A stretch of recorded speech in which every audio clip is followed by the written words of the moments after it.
Assalamualaikum warahmatullahi wabarakatuh. Alhamdulillahirabbil alamin hamdan syakirin hamdan na'imin hamdan yuafi ni'amahu wa yukafi majidah. Ya Rabbana walakal hamdu kama yanbaghi lil jalali wajhikal karim wa azimi sultanik amma ba'd. Perkenalkan, nama saya Maulana Yusuf dengan nomor induk mahasiswa 2284 110107 kelas KPI 2C. Di sini saya ingin melaksanakan ujian akhir semester mata kuliah tafsir dakwah, yaitu membuat mind map dengan menjelaskan dengan video mengenai tafsir dakwah. Baik, untuk mengefisienkan waktu, mari kita lanjut ke pembahasan. Bismillahirrahmanirrahim. Di poin pertama, saya mencantumkan main ide, yaitu dakwah. Apa itu dakwah? Ibnu At-Taimiyah menyatakan bahwa dakwah adalah seruan untuk beriman kepadanya, kepada Allah Subhanahu wa taala, dan pada ajaran yang dibawa para utusannya, yaitu Rasul Allah, membenarkan berita yang mereka sampaikan dan mentaati perintah-perintahnya, ya, atau bertakwa kepadanya. Lalu Syekh Ali Mahfuz menyatakan bahwa dakwah adalah mengajak manusia kepada kebaikan dan petunjuk Allah Subhanahu wa taala, menyeru mereka kepada kebiasaan baik dan melarang mereka kepada kebiasaan buruk supaya beruntung di dunia dan di akhirat. Hal ini seringkali kita dengar, yaitu amal ma'ruf nahi mungkar, di mana kita sebagai sesama umat manusia, sama umat muslim, saling mengingatkan untuk melaksanakan kebaikan, untuk melaksanakan amal-amal yang ma'ruf dan meninggalkan amal-amal yang munkar, meninggalkan amal-amal yang buruk. Itu singkat pengertian dari dakwah. Lalu poin selanjutnya itu ada kewajiban dakwah. Kewajiban dakwah ini dijelaskan dalam surat Ali Imran ayat 104 yang berbunyi, A'udzubillahi minasyaitonirrajim. Bismillahirrahmanirrahim. Wal takum minkum ummatun yad'una ilal khairi wa ya'muruna bil ma'ruf wa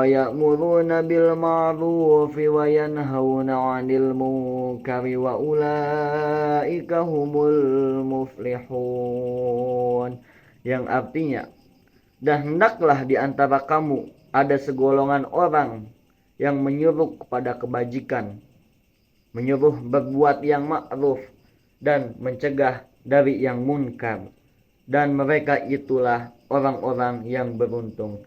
Maka di sini kita dapat menyimpulkan bahwasanya kita sebagai umat muslim itu berkewajiban, bukan lagi sunnah, bukan lagi mubah atau apa, tapi kita diwajibkan untuk berdakwah, yaitu saling mengingatkan kepada amal yang ma'ruf dan amal yang mungkar, agar kita termasuk orang-orang yang beruntung, yaitu orang-orang yang selamat di dunia dan di akhirat nanti. Amin amin ya rabbal alamin. Lalu materi yang selanjutnya, di sini saya akan membahas tujuan dari dakwah. Tujuan dari dakwah dijelaskan dalam surat Fusilat ayat 33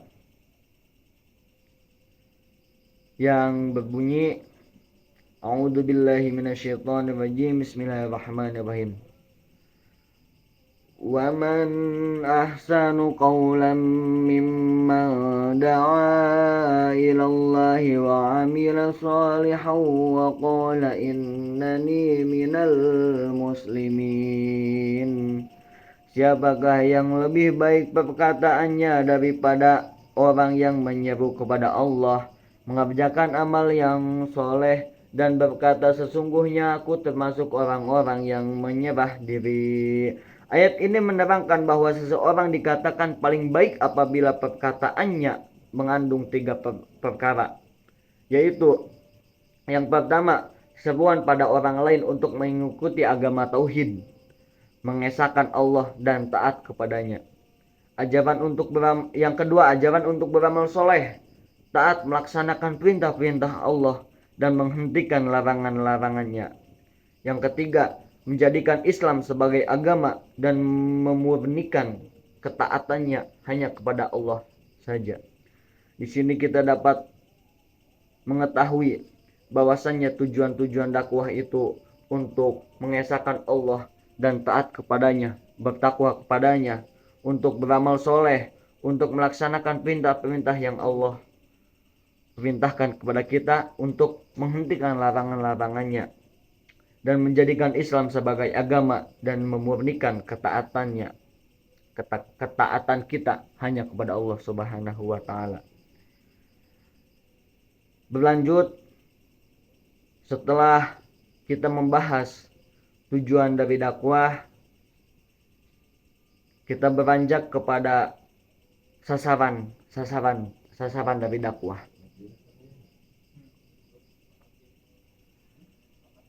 Sasaran atau target dakwah di sini dijelaskan dalam Al-Qur'an surat At-Taubah ayat 122 yang berbunyi, A'udzubillahi minasyaitonirrajim. Bismillahirrahmanirrahim. Wa ma kanal mu'minuna liyanfiru kaffatan falawla nafara min kulli firqatin minhum ta'ifatul liyatafaqahu fid din waliyunziru qaumahum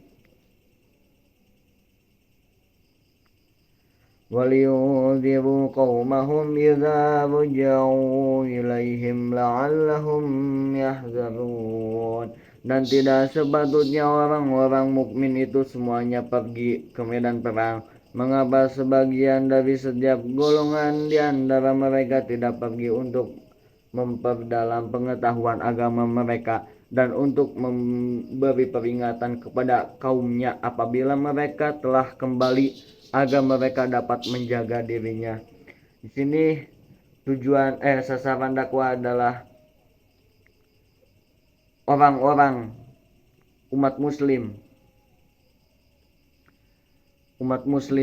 mad'u sebagai pendengar, mustami'.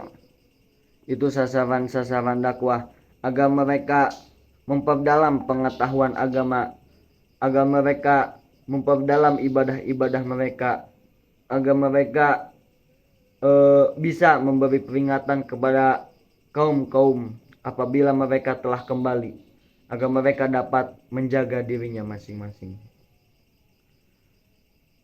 Berlanjut kepada poin selanjutnya, yaitu mengenai dai dan subjek. Dai atau subjek dakwah, seorang dai.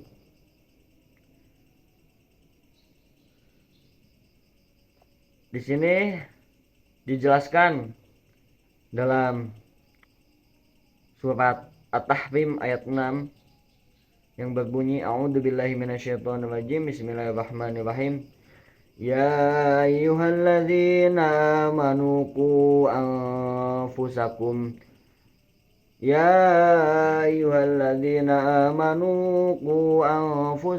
wa ahlikum naro waquduhan nasu wal hijabatu 'alaiha malaikatu ghilazun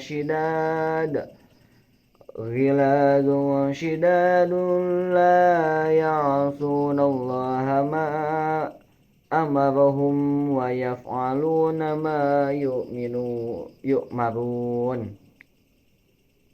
Hai orang-orang yang beriman, pelihara dirimu dan keluargamu dari api neraka yang bahan bakarnya adalah manusia dan batu penjaganya malaikat-malaikat yang kasar, keras dan tidak mendurhakai Allah terhadap apa yang diperintahkannya kepada mereka dan selalu mengerjakan apa yang diperintahkan. Berlanjut kepada materi dakwah. Di sini materi dakwah.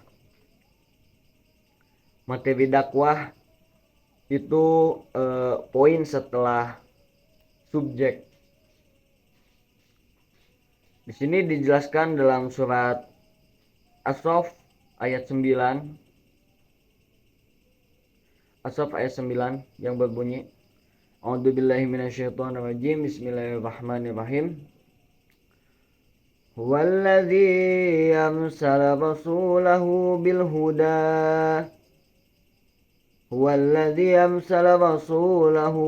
huda wa dinil haqqi liyuzhirahu 'alad dini kulli walau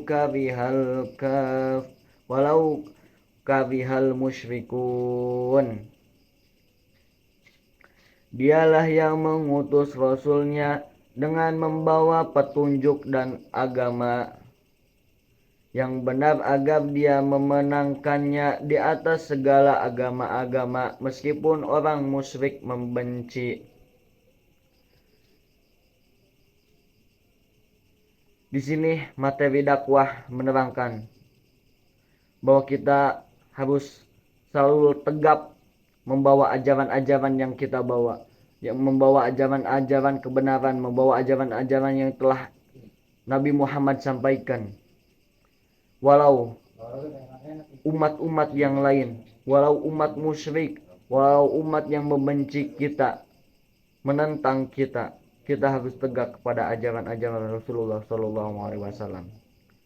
Berlanjut di sini ada poin selanjutnya mengenai etika dakwah, etika dalam bab dakwah. Etika dalam bab dakwah dijelaskan dalam Quran surat Al-Isra ayat 23.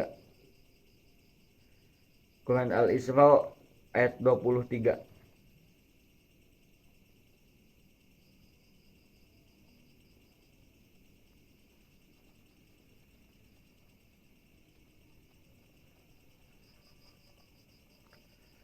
A'udzu billahi minasyaitonir rajim. Bismillahirrahmanirrahim. Ad'u ila sabili rabbika. Maaf sebelumnya tadi ada kesalahan. Baik, tadi membahas tentang etika dakwah. Etika dakwah dijelaskan dalam surat Al-Isra ayat 23 yang berbunyi, A'udzubillahi minasyaitonirrajim. Bismillahirrahmanirrahim. Wa qadha rabbuka alla ta'budu illa iyyahu wa bil walidayni ihsana. Imma yablughanna 'indakal kibara ahaduhuma aw kilahuma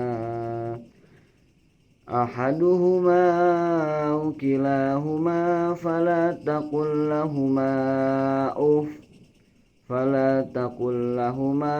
uffan wa la tanharhuma wa qul lahuma qawlan karima, yang artinya, dan jika engkau berpaling dari mereka untuk memperoleh rahmat dari Tuhanmu yang engkau harapkan, maka katakanlah kepada mereka ucapan yang lemah lembut.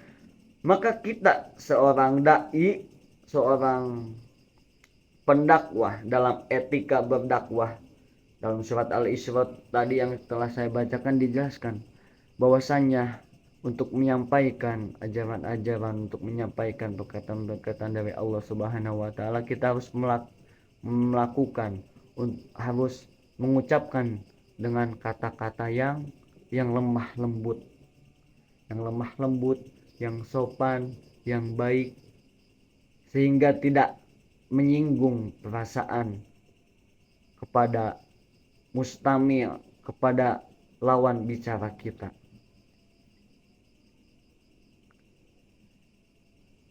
Itu salah satu etika dakwah yang disebutkan dalam Al-Quran.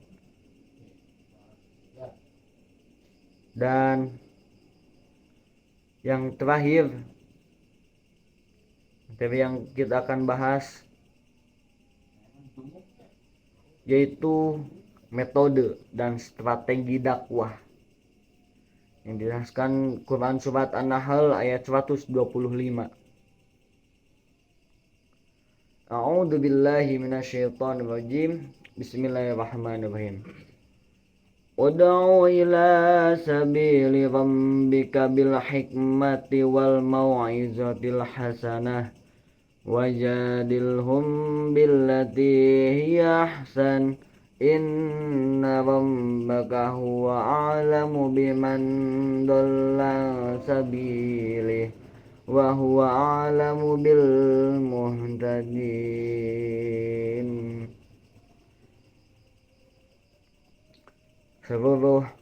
Serulah manusia kepada jalan Tuhanmu dengan hikmah dan pelajaran yang baik, dan bantahlah mereka dengan cara yang baik. Sesungguhnya Tuhanmu, dialah yang lebih mengetahui tentang siapa yang tersesat dari jalannya, dan dialah yang lebih mengetahui orang-orang yang mendapat petunjuk. Di sini kita mengetahui bahwasannya untuk mengingatkan, untuk berdakwah, untuk mengingatkan kepada saudara-saudara kita kembali ke amal ma'ruf dan meninggalkan amal-amal yang mungkar. Ketika kita dapat bantahan, maka jawablah dengan kata-kata yang sopan, dengan kata-kata yang indah, dengan cara yang baik. Karena setelah itu serahkan kembali kepada Allah. Apabila kita nih sedang berdakwah dan mengingatkan teman kita, saudara kita, lantas mereka menanggapi kita dengan cara yang tidak baik, maka kita tanggapi dengan hal-hal yang baik, jangan mengikuti dan membantahnya dengan hal-hal yang tidak baik. Karena sesungguhnya Allah Subhanahu wa taala tahu, yang lebih mengetahui tentang siapa yang tersesat di jalannya, tentang siapa yang lebih mengetahui orang-orang untuk mendapat petunjuk darinya. Mungkin itu materi mind map keseluruhan yang telah saya buat. Di sini saya menyusun dari dakwah. Jadi untuk berdakwah kita harus mengetahui kewajiban kita sebagai umat Islam untuk berdakwah. Tujuan dari dakwah kita sebagai subjek, lalu sasaran dan target kita, lalu dai subjek kita. Misalnya sebagai subjek kita harus mempunyai materi, harus mempunyai etika dalam berdakwah, harus mempunyai metode dan strategi dalam berdakwah. Setelah itu setelah tersistematika, barulah sampai kepada sasaran dan target dakwah kita. Dan semua materi itu telah dijelaskan semuanya di dalam Al-Quran. Maka alangkah baiknya sebelum kita berdakwah, sebelum kita mengingatkan kepada saudara-saudara kita, buka dan baca kembali Al-Quran yang telah kita pelajari, yang suka kita baca. Mungkin itu penyampaian materi dari saya, kurang lebihnya mohon maaf. Unzur man qala wala tanzur man qila. Mohon maaf atas segala kesalahan, kehilafan atau pelafalan kata-kata saya yang emang menyalahi aturan, syarat dan lain sebagainya. Mungkin cukup sekian. Terima kasih. Billahi taufik wal hidayah. Wassalamualaikum warahmatullahi wabarakatuh.